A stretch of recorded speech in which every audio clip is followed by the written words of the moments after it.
বন্ধুরা, তোমরা কি তোমাদের ফেসবুক আইডির ফ্রেন্ড লিস্ট হাইড করে রেখেছো?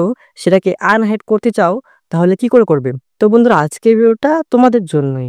আজকের ভিডিওতে আমি তোমাদেরকে দেখাবো তোমরা কিভাবে ফেসবুকের যে ফ্রেন্ড লিস্ট আছে সেই ফ্রেন্ড লিস্টটাকে সবাই দেখতে পারবে, আনহাইড করবে কিভাবে।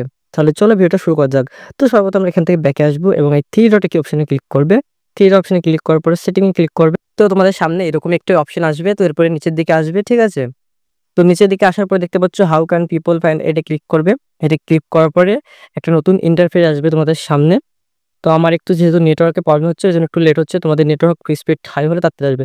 তো এখানে সেকেন্ড নম্বর একটা অপশন দেখতে পাচ্ছ, who can see your friend list, এটা ক্লিক করবে। এটাকে তোমাদের করা থাকবে, তোমরা পাবলিক করে দেবে, কিংবা ফ্রেন্ডস যদি ফ্রেন্ডরা দেখতে চায়, তাদের যদি ফ্রেন্ড করতে চায় তাহলে ফ্রেন্ড করে দেবে, ঠিক আছে? আমি তো ফ্রেন্ড চাই, সেই জন্য ফ্রেন্ড করেছি। তোমরা যদি পাবলিক চাও তো পাবলিক করে এখান থেকে জাস্ট সেভ করে দেবে।